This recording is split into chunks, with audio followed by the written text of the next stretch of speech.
Hello and welcome to another edition of Superhero Movie Review Time. I'm your host, Grant Liston, a very bored Englishman.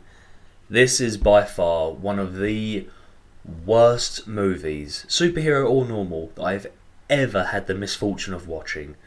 So, without any further ado, Catwoman. So we start off with possibly the longest opening credits known to man, rivaling probably Django Unchained, and the first thing I really notice about this film is that it's got the Egyptian theme, and already I'm thinking, great, a mystical power that no one gives a shit about. So, after what seems like an eternity, I'm finally looking forward to seeing a standalone film about the life of Selina Kyle. Psst, Mr. Liston. What's that? They changed it. It's now Patience Phillips. Well, it turns out they changed her name to Patience Phillips. Why? Just fucking why? Already, by removing Selina Kyle out of the movie, you have effectively just lost your entire comic book fan base, because they was expecting to see the Catwoman from DC. This is now just a Catwoman film which is trying to distance itself away from the DC universe. So that means my job is done. Thank you so much for watching. Please feel free to like. Oh, okay, I'll get on with the fucking review then. So Patience is played by the wonderful Halle Berry, who definitely owed someone a favour to do this piece of shit movie. However, she really does try with this movie. So Patience works for a cosmetic company creating the advert designs, and she's joined by, well, the voice of Lois Griffin. Seriously, that's Alex Borstein. Yeah, random little nugget of truth for you right there, isn't it? So for the first time, Patience has actually been given a chance to prove herself on a rather big project, but her first attempt falls flat, and so they say to her, you got one more chance to get it right, and I want it on my desk by midnight tomorrow. Ah, midnight, where all the bad shit happens. So we see the only character trait of Patience is that she's a massive pushover, whether it be her neighbours keeping her up half a night with loud music, or just her boss treating her like garbage. But then we get a fucking first point in the scene, we're barely 10 minutes into it. There's a cat on the ledge outside, and she decides, I've got to save this cat. And I have now no empathy or sympathy or anything for this character at all, because she wittingly steps out onto a ledge, quite high up, to save a cat that can quite easily save itself. But this is possibly just a clunky way to introduce the love interest, a copper called Tom Lone, played by Benjamin Bratt, and he mistakes Halle Berry as a jumper, and then we get this action sequence where he rushes up the stairs and pulls her in the window before she falls. So now we get introduced to the villains of the piece, and we start off with Sharon Stone, who's playing an aging model with a grudge. Look out, Loki, the DC villains are coming to get you. And she's joined by her husband George, played by the Merovingian from the Matrix movies. I didn't even bother to try and figure out his real name. I really don't care at this point. Well, they both run the cosmetics company that Halle Berry works for, and they've discovered a formula to create an anti-aging cream that reverses time itself. Yeah, I make it bullshit o'clock too. Sorry, guys. Also, I don't want to be that guy who points out other people's bad editing skills, because mine are still incredibly rough. Yet this film looks awful. I mean, just looks awful. It's just so badly chopped up and put back together again. It's gone through a fucking meat grinder, this film. There's cut after cut after cut, and it's so bad to watch. It reminds me of the very first thing I tried to edit, and my god, it was so bad I burnt it. It will never see the light of day. Much like this movie should never have seen the light of day. So it turns out there's a problem with the formula. If you stop using it for a good amount of time, your face will then start to decay and you'll become very zombified. Now, ladies, I love you. You are an incredible bunch of human beings and people. However, please answer me this one question. If anti-wrinkle cream actually works, why do you still have fingerprints? But Patience accidentally stumbles on this nugget of truth, and instead of trying to buy her off or just lie to her in general, they just decide to kill her. And you know how they kill her? They dump a shit ton of crap on her. Or a crap ton of shit, depending on your preferred terminology. it's kind of symbolic how they killed off their main character, how they're treating us as the audience, you know, dumping a load of shit on us.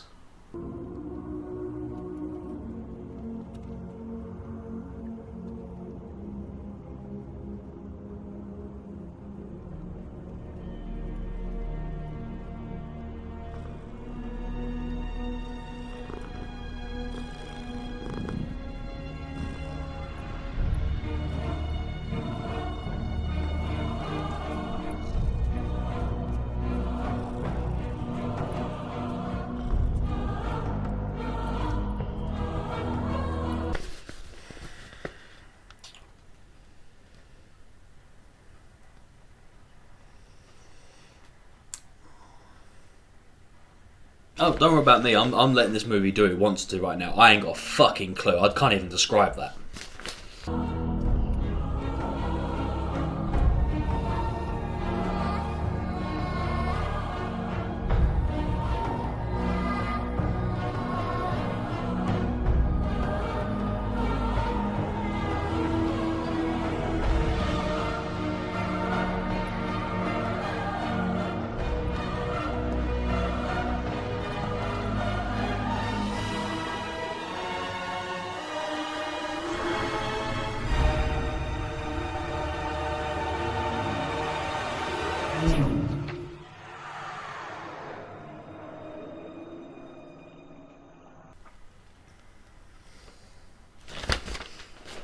Okay, fuck off a minute.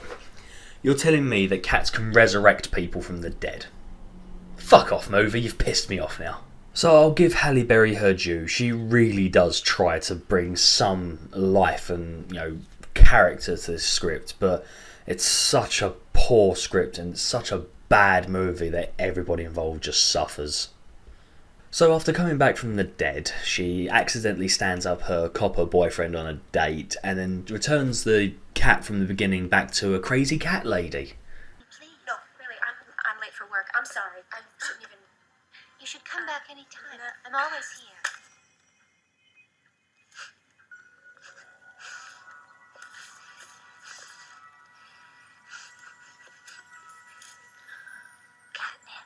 Wow. Seriously, that scene goes nowhere. Like, absolutely fucking nowhere. Fucking hell. So with her newfound cat powers, she then gains the power of confidence somehow. So she stands up to her boss and gets herself fired. And oddly enough, as soon as the boss's back is turned, all of her co-workers start going, "Woo! You go, girl! You tell him! What? Okay, fair enough. In my last place of work, whenever someone got fired, we'd all sing "Another One Bites the Dust." That was funny, but to actively applaud like that and cheer, that's just A, begging for you guys to get fired, and B, really, really inappropriate for the workplace. So to make it up with the copper, she goes to visit him with a cup of "I'm sorry" coffee. Literally says sorry on the side as well. But then they have this basketball sequence, and it rivals Daredevil on how bad and goofy this scene actually is. It's just, there's no need for it to be this quirky to show character definition. It's just bad. Everything about this one moment in time is just so bad. I wanted to stop watching, but I ploughed through just for torture's sake, I reckon.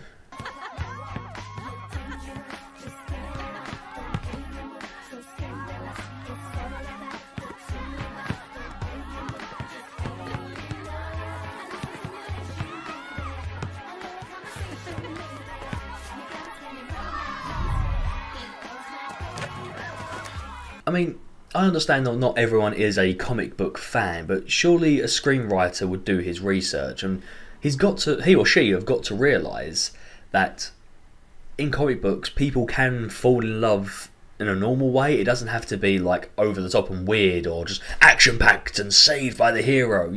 People do genuinely fall in love. I mean, look at the recent Marvel movies, you know, Cap with his misses and, you know, Iron Man with way too much Gwyneth Paltrow. It works. But she now goes through the poorly named character transition phase where she stands up to her noisy neighbours, cuts her hair short and starts wearing leather.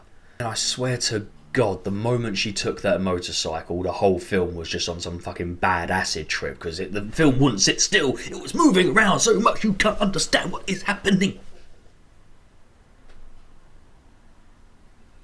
They do this shot as well, where they look directly into the camera without blinking.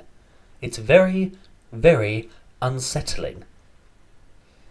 How do you feel if I did my entire review like this? You wouldn't like it, would you? I don't even like it. It hurts not blinking.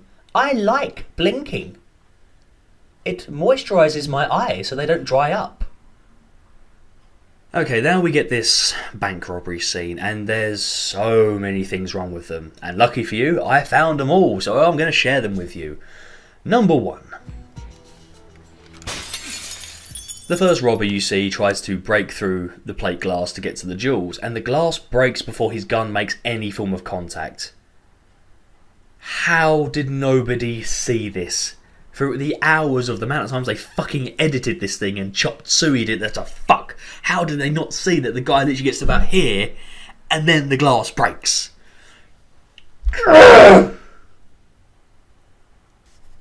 Number 2. In general, thieves are meant to be, quiet, stealthy, very, crafty and creepy. So unloading a shit ton of shotgun shells into Catwoman, not very fucking smart. I mean, first of all, how did nobody fucking hear them? And they don't really specify the silencer for a fucking shotgun. Number 3. Halle Berry goes full retard with this cat crap. I mean, even she must at some point gone, what the fuck am I doing? Okay, there's a paycheck. I'll take the paycheck.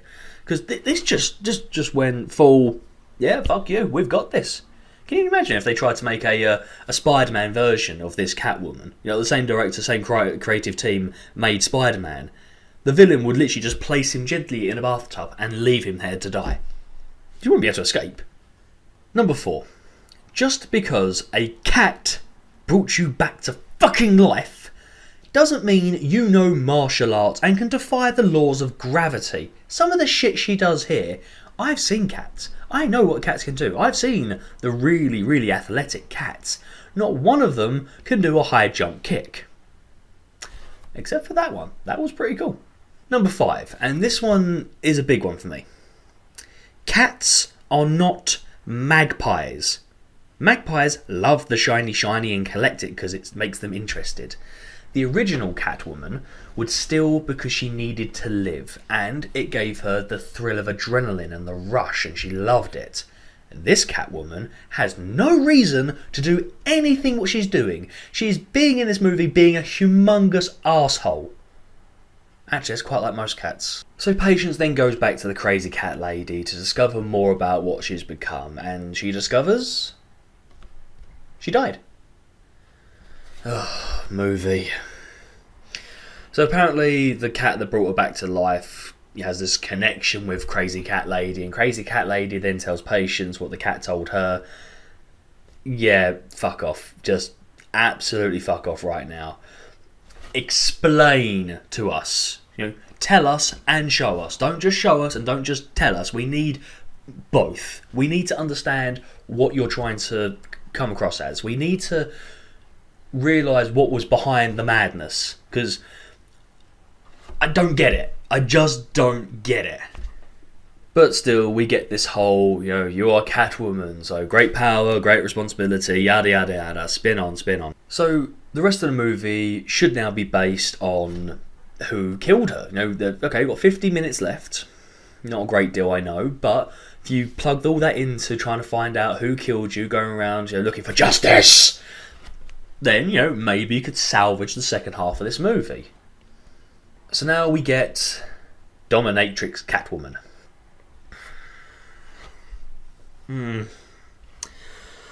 Okay, yeah, let's get this over and done with. The costume sucks. It was 110% used to lure in the pervs, and you know what? Even that failed.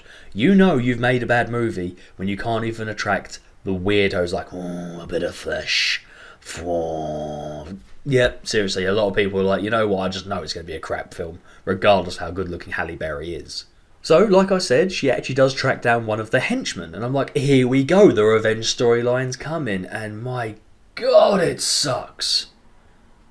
I mean, first of all, when she goes into the bar, she orders a white Russian, but take away all the added extras, and so she has just milk. But the fight scene itself is just very, very uninteresting, and the choreography is all over the place. But she gets the information she needs, is that the cosmetic company she used to work for tried to have her killed. But lo behold, the film drags us into another subplot that just keeps the movie from finally ending. So the copper, Tom, the boyfriend copper, he discovers a bag at the scene of the bank robbery with the word sorry on it, and inside is all the jewels. He then looks at this bag with the word sorry on it and looks at the coffee cup from earlier. He kept that coffee cup? It's been like 2-3 days. So he looks at this coffee cup and it's got sorry on there too, and he compares to them. They're very, very similar. Could it be? So with the magic of technology, he runs it through a computer simulation for the computer to tell him, nah, they're two very, very different people. Yeah, because Patience and Catwoman are the same, but they're different. Way to plug that one back in there, film. Because God knows who's still paying attention to this crap. Moving on, he then takes her out on a date because he's like, oh, she can't be Catwoman, she's now acceptable. So they go to a fun fair and they're on the Ferris wheel, they get to the very tippy top and it breaks down. And so he goes a wax man on the situation and climbs down. She then uses what can only be described as her pussy sense. Boo! Oh, you're sexist! Boo! Breathe it in, man! Okay, so she uses her sixth sense to discover that a child's seat's about to break, so she scampers over there and saves him from falling. And then they just cut, and they're all safely back on the ground. Doesn't explain how the fuck they all got down there, even though they were in quite a lot of trouble. Old film. Also, this film spends a lot of time showing you that Halle Berry's got the characteristics of a cat, and how, you know, she goes nuts over catnip and she wakes up in very strange places. Yeah. You know, if a cat was watching someone about to fall to their death, do you know what they'd do? They'd lick at themselves and watch you die.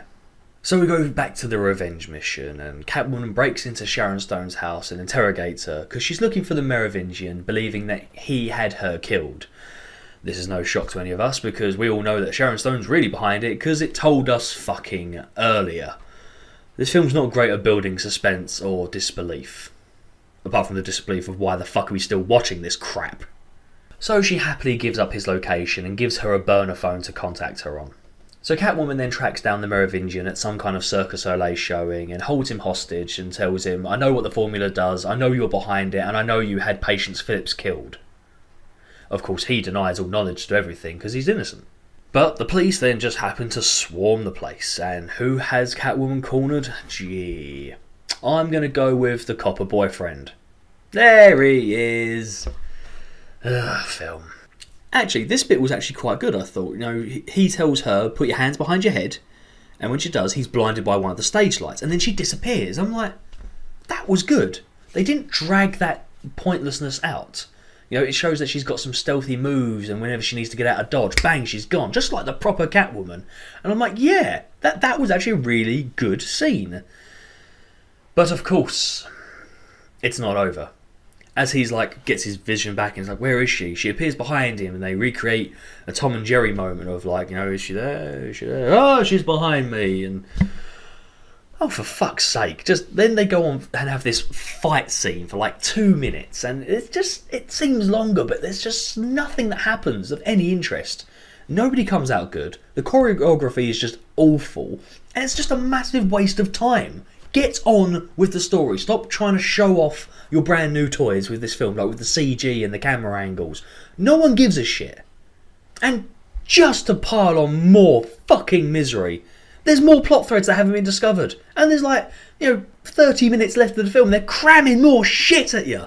This formula, right? You don't use enough, you start decaying. You use way too much, your skin becomes marble and you're indestructible.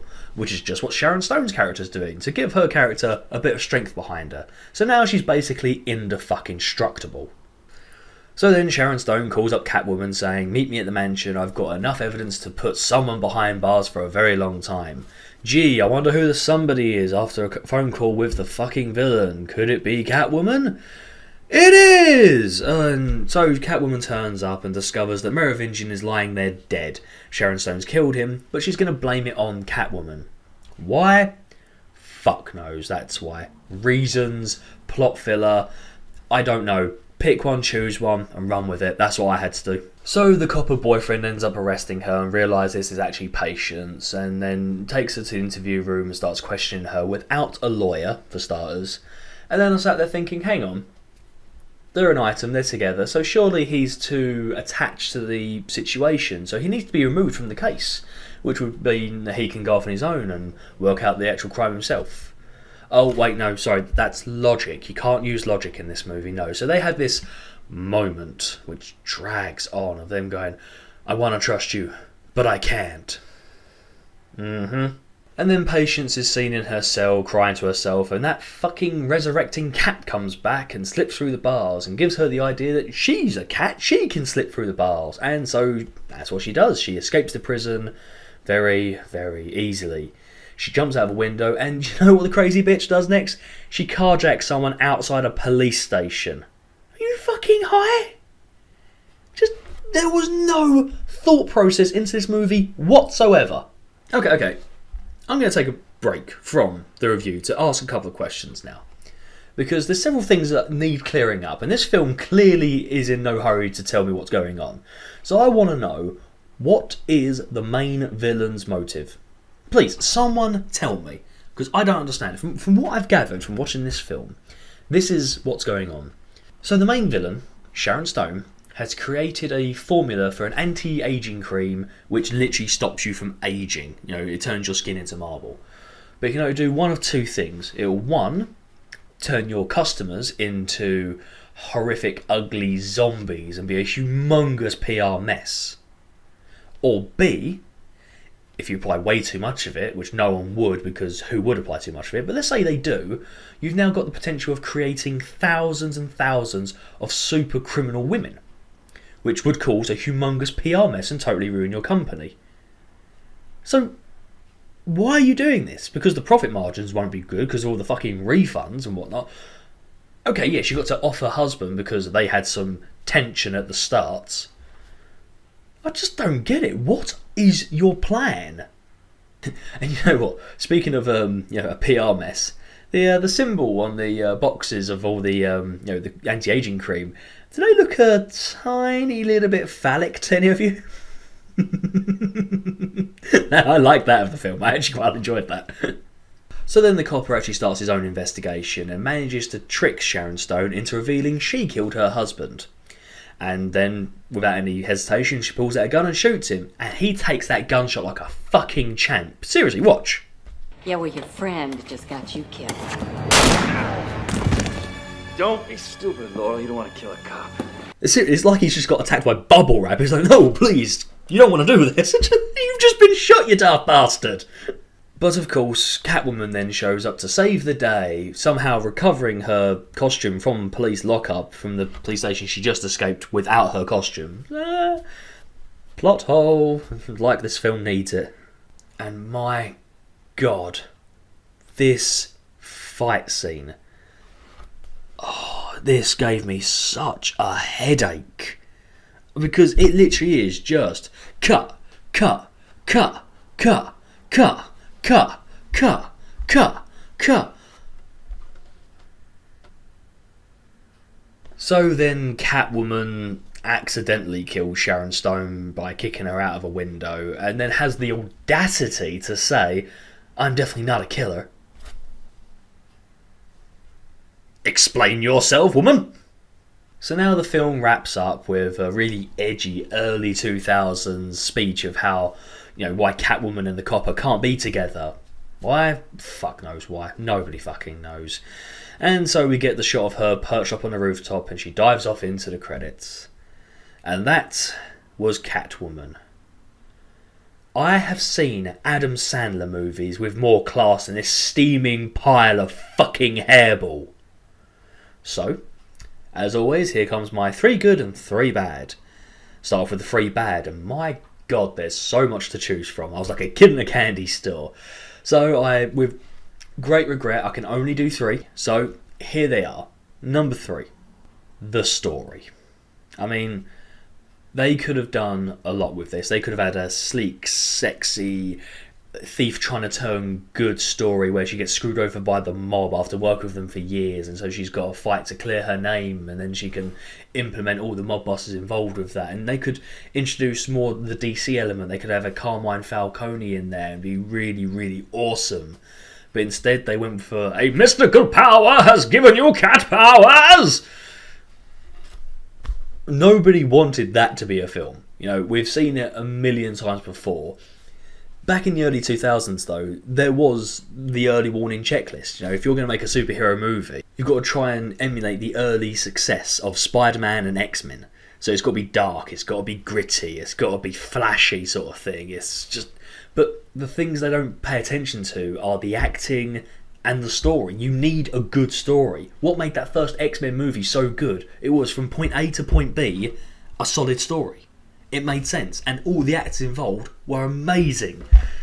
Yeah, okay, leave me alone on Cyclops, okay, I tried. When you get films like Daredevil, Elektra, and this steaming pile of shit, they were literally going for the cash cow, and they didn't give a flying fuck about how the story could progress and the character definition, and there was just no heart. You can tell when a film isn't being taken care of because it just stinks of neglect. Number 2. The character motivations. Apart from the Merovingian, who is rich, successful, snobbish businessman, he got that spot on because he had no story arc. He literally was just playing stereotypical businessman. Nothing wrong with that. I mean, we could have invested more into the character to make us feel sorry if he died, but he didn't.